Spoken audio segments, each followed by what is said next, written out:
Varicose wine సమస్యతో బాధపడుతున్నారు. Best చికిత్సను అందించే భారతదేశంలోని ఏకైక హాస్పిటల్ ఆవిస్. నమస్తే, వెల్కమ్ టు సుమన్ టీవీ. ప్రస్తుతం మనతో పాటు శ్రీ జగదాంబ త్రిశక్తి పీఠాధిపతులు బనారస్ బాబా గురువు గారు ఉన్నారు. వీరితో ఈరోజు మనం కొన్ని విషయాల గురించి చర్చిద్దాం. నమస్కారం గురుగారు. నమస్తే అమ్మ. గురుగారు, మనకి ప్రతి నెల పౌర్ణమి అనేది వస్తూ ఉంటుంది. అయితే ఈ నెల పౌర్ణమికి మనకి పేరుంది, మాఘ పౌర్ణమి అని. అయితే ఈ రోజుకున్న విశిష్టత ఏంటి? అంతేకాకుండా ఈరోజు మనం ఏ దేవతల్ని మనం ఆరాధించడం వల్ల మనకి మంచి ఫలితం అనేది లభిస్తుంది అనే దాని గురించి కొన్ని విషయాలు నాతో చెప్పండి. యాదేవి సర్వభూతేషు మాతృరూపేణ సంస్థిత నమస్తస్యై నమస్తస్యై నమస్తస్యై నమో నమః. సర్వమంగళ మాంగళ్యే శివే సర్వార్థ సాధకే శరణ్యే త్రయంబకే గౌరీ నారాయణీ నమోస్తుతే. పౌర్ణమి ప్రతి నెలా కూడా వస్తూ ఉంటుంది.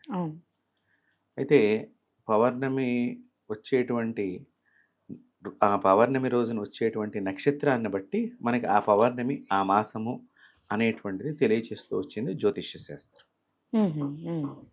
ఇప్పుడు ఈ మాఘమాసంలో మనకి రేపు 12వ తారీఖున పౌర్ణమి వస్తుంది.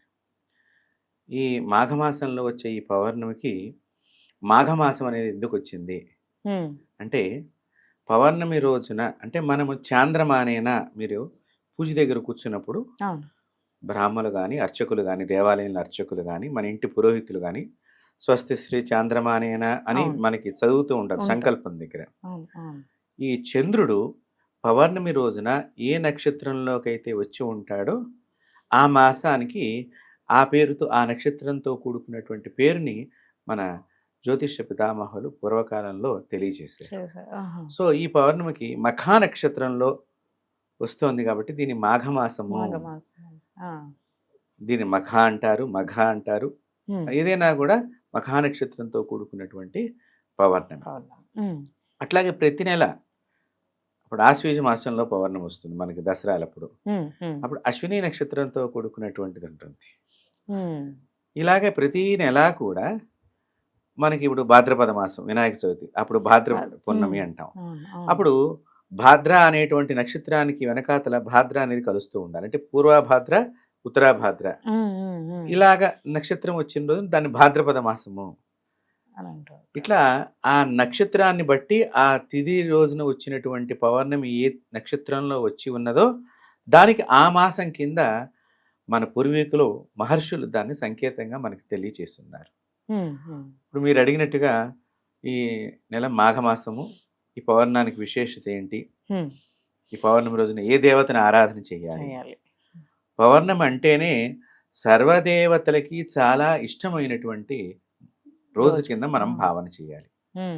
ఎందుకంటే పూర్ణచంద్రుడు 16 కళలతో చక్కగా దేదీప్యమానంగా వెలుగొందుతూ కళలన్నీ కూడా ఆయనలో కనిపిస్తూ ఉంటాయి. ఆ కళలన్నీ కూడా ఆనందంగా మనం దర్శనం చేస్తున్నాం కాబట్టి ఆ రోజున సర్వదేవతల దగ్గర ఉన్న వారి వారి కళలన్నీ కూడా మనం దర్శించడానికి అవకాశం ఏర్పడుతుంది. అందుకని అందులో ముఖ్యంగా స్త్రీ దేవతకి చాలా విశేషప్రదమైనటువంటిది అని చెప్పవచ్చు. పౌర్ణమి రోజున గనక మీరు చక్కగా అమ్మవారిని ఆరాధన చేసినట్లయితే, అంటే మళ్ళీ చాలా మందికి ఏ అమ్మవారిని ఆరాధన చేయాలి, ఎలా చేస్తే బాగుంటుంది, ఇందాక మీరు అడిగినట్లుగా మనం ఆలోచన చేస్తే ఇక్కడ ఏ అమ్మవారైనా కూడా పౌర్ణమి రోజున చాలా విశేషప్రదం అని చెప్పారు. దీనిలో మనకి తీవ్ర దేవతలు అంటే దుర్గా, కాళి, శ్యామల, బగళాముఖి ఇత్యాది దేవతలు తీవ్ర దేవతలు, వారాహి, ఇవన్నీ కూడా వీటి ఉపాసన చేసే వాళ్ళు ఈరోజు రాత్రి చాలా దీక్షగా కూర్చొని జపం చేస్తూ ఉంటారు. ఎందుకంటే పూర్తి చంద్రుడు మనకు ఆకాశంలో కనిపిస్తూ ఉంటాడు. ఆ చంద్రుడికి ఎదురుగుండా మేడ మీద కానీ లేకపోతే ఒక నదీ తీరంలో కానీ ఒక సముద్ర తీరంలో కానీ కూర్చుని మనం ఆ పౌర్ణాన్ని ఆస్వాదన చేస్తూ అమ్మవారి జపం చేసినప్పుడు మీరు గనక నిజంగా జపం గనక సాధన గనక బాగా చేస్తున్న వాళ్ళైతే గనక పౌర్ణమి చంద్రుడి లోపల ఈ దేవత యొక్క కళ మనకి కనిపిస్తూ ఉంటుంది. ఆకాశంలో మనం దర్శనం చేసుకోవచ్చు. అంత విశేషప్రదమైనటువంటిది. కాబట్టి అమ్మవారి యొక్క ఆరాధన దీనిలో చాలా విశేషంగా చెప్పడం జరిగింది. ఉమ్, కాబట్టి ఈ అమ్మవారిని ఎవరైనా కూడా గురువు ద్వారా మంత్రం తీసుకున్న వాళ్ళు ఒక పద్ధతిగా ఉంటుంది. ఉమ్, మామూలుగా మనకు సామాన్యమైనటువంటి కుటుంబంలో జీవనం సాగించేటువంటి వాళ్ళు ఏదైనా ఒక అష్టోత్తరాన్ని సాయంత్రం పూట స్నానం చేసి Hmm. కాస్త దీపారాధన చేసుకుని వెండి గ్లాసులో వెండి గ్లాస్ మనం నైవేద్యం జపం అయిపోయిన తర్వాత నైవేద్యం చేయాలి. కొంతమంది ఇక్కడ ఏం చేస్తారంటే ఆవు పాలని వెండి గ్లాసులో పోసి లేకపోతే వెండి గిన్నెలో కానీ గ్లాస్ లేకపోయినా పాత్ర అయితే ఇంకా మంచిది గ్లాస్ కంటే కూడా. ఎందుకంటే ఎక్కువ కిరణాలు దాని లోపలికి పెడుతూ ఉంటాయి, పౌర్ణమి కిరణాలు. ఈ పౌర్ణమి మనం గనక ఒక కటోరీ లాంటిది వెండి కటోరీ లాంటి దానిలో పాలుగా అంటే పాయసం కానీ ఆవు పాలతో ఉడికినటువంటి పాయసం కానీ మనం నైవేద్యానికి రెడీగా పెట్టుకుని అమ్మవారి యొక్క జపం చేస్తే జపానంతరం ఈ అమ్మవారి యొక్క దేవత ఏదైతే మీరు అనుకుంటున్నారో ఆ దేవతకి దీన్ని గనక నైవేద్యంగా చూపించినట్లయితే ఆ ప్రసాదం తిన్న వాళ్ళకి, చూడండి జపం చేసిన వాళ్ళకే కాదు, ఆ ప్రసాదం తిన్న వాళ్ళకి కూడా మనసు చాలా ఆనందంగా ఉండి మానసిక ప్రశాంతత వస్తుంది. చాలా అంటే చాలా ప్రశాంతత వస్తుంది. ఇంకా చెప్పాలి అంటే పౌర్ణమి రోజున సముద్రము అలలు ఎక్కువ తీవ్రంగా ఉంటూ ఉంటాయి. మీరు ఎప్పుడన్నా వార్తలు చూసినప్పుడు కూడా ఎవరో చనిపోయారు సముద్రంలోనో లేకపోతే నదుల దగ్గరనో ఇక్కడ కొన్ని వార్తలు చూసినప్పుడు ఎక్కువ మంది పోయినటువంటి సందర్భాలు కనుక గమనించినట్లయితే పౌర్ణానికి దగ్గర గడియల్లోనే ఇవన్నీ జరుగుతుంటాయి.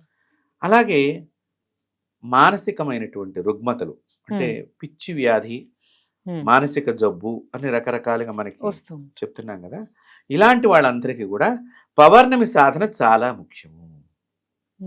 మానసిక ప్రశాంతత వస్తుంది, మానసిక జబ్బులు కూడా నయమవుతాయి. ఆ రోజున చక్కగా అమ్మవారి యొక్క ఆరాధన చేసి ఆ ప్రసాదాన్ని వాళ్ళకి, అంటే వాళ్ళు చేసుకోలేరు, మనసు ఆందోళనగా ఉన్నటువంటి వాళ్ళు దైవం వైపు మొగ్గాలి అంటేనమ్మా చాలా కష్టంగా ఇది తినేస్తూ ఉంటుంది మనిషిని. కాబట్టి ఎవరైనా బ్రాహ్మణ్ణి లేకపోతే ఏదైనా గురువు గారికో మనం చెప్పి ఆ రోజున దానికి కావలసినటువంటి సదుపాయం మనం ఏర్పాటు చేసి ఆ జపం చేసిన ప్రసాదాన్ని వీరికి పెట్టినట్లయితే మానసిక రుగ్మతలన్నీ తొలగిపోతాయి. గురుగారు ఇది ఇంట్లో కుదరని వాళ్ళు మళ్ళీ గుడిలో కూడా చేయించుకోవచ్చా? తప్పకుండా, గుడి చాలా శ్రేష్టం. ఇంట్లో మీకు అనేక రకాలైనటువంటి దోషాలన్నీ కలవటానికి అవకాశం ఉంటుంది. అదే గుడి అంటే పవిత్రమైనటువంటి కేంద్రం. సో దేవతలు నిత్యము అక్కడ జపం చేయటము, అక్కడ ఉండేటువంటి అర్చకుడు జపము పూజను అభిషేకం చేయటం మూలకంగా దేవతా శక్తి ఒక చోట కేంద్రీకృతం అయి ఉంటుంది. ఇప్పుడు మీకు చాలా చోట్ల వెంకటేశ్వర స్వామి గుళ్ళు ఉన్నాయండి, కానీ తిరుపతిలో వెళ్ళి అందరూ వెళ్ళొస్తేనే ఒక మానసిక ప్రశాంతత వస్తుంది. కారణం ఏంటి, అక్కడ శక్తి బాగా తేజోవంతమైనటువంటి శక్తి అక్కడ ఎక్కువ నిక్షిప్తమై ఉన్నది. దానికి కారణం అక్కడ జరిగేటువంటి అర్చన పూజ విధానాన్ని బట్టి. అట్లాగా ప్రతి దేవాలయంలో కూడా నిత్యము జరిగేటువంటి పూజా కైంకర్యాల ద్వారా అక్కడ శక్తి నిక్షిప్తం అవుతూ ఉంటుంది. అప్పుడు ఈ జపం చేసేటువంటి, ఇప్పుడు మీరే ఉన్నారు గుళ్ళో కూర్చుని శ్రీమాత్రే నమః అని జపం చేద్దాం, అప్పుడు ఈ జపం చేద్దాం అనుకున్న మనసుకి అక్కడ దేవత దగ్గర ఉన్న యంత్రానికి అనుసంధానం జరిగేటువంటిది దేవాలయం ప్రక్రియ. తద్వారా మీలో ప్రచోదితం అవుతుంది అమ్మ యొక్క శక్తి. అందువల్ల మీరు గుడికి వెళ్ళి రాగానే కొంచెం మనశ్శాంతిగా ఉంది, కారణం అది. అందువలన మనకి పౌర్ణమి చాలా గొప్ప విశేషమైనటువంటిది. ఈ పౌర్ణమి రోజున నదీ స్నానం కానీ సముద్ర స్నానం కానీ చేస్తే చాలా మంచిది. అందున ఈసారి పౌర్ణమి మనకి చక్కగా షాహీ స్నానం అంటాం కుంభమేళాలో. దాని అంటే పుణ్యస్థానాలలో కొన్ని మంచి రోజులు ఉంటాయి, విశేషప్రదమైనటువంటి రోజులు. ఈ మహామాఘి అంటాం దీన్ని, పౌర్ణమి రోజున వచ్చేటువంటి రోజున మహామాఘి కింద మన ఉత్తర భారతదేశం వాళ్ళు పిలుస్తుంది. ఆ రోజున స్నానం చేసినట్లయితే దేవతలందరూ కూడా ఆ ప్రదేశానికి వస్తారు.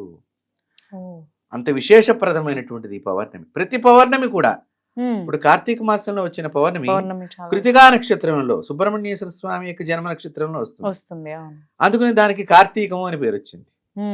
కాబట్టి ఇలాగా మనం గనక పౌర్ణమి రోజున నదీ స్నానం, కుంభమేళాకి చక్కగా వెళ్ళగలిగిన వాళ్ళు ఆ రోజు వెళ్ళగలిగి అక్కడ గనక ఉన్నట్లయితే చక్కగా నది దగ్గర ముందర సంకల్పం చెప్పించుకుని స్నానం చేసి, ఆ స్నానం చేయటం మూలకంగా వీళ్ళకి ఉన్నటువంటి అనేక దోషాలు తొలగిపోతాయి. చాలా మంచి విశేషప్రదమైనటువంటి రోజు రేపు మనకి 12వ తారీఖున కుంభమేళాలో కూడా వస్తుంది. తప్పకుండా మన ఛానల్ చూస్తున్నటువంటి ప్రేక్షకులందరూ కూడా దీని ద్వారా వారికి మంచి సందేశం అందుతుంది కాబట్టి దాన్ని పాటించినట్లయితే చాలా రుగ్మతలు తొలగిపోయి ఆనందమైన జీవితం పొందటానికి అవకాశం. ధన్యవాదాలు గురుగారు. నమస్తే.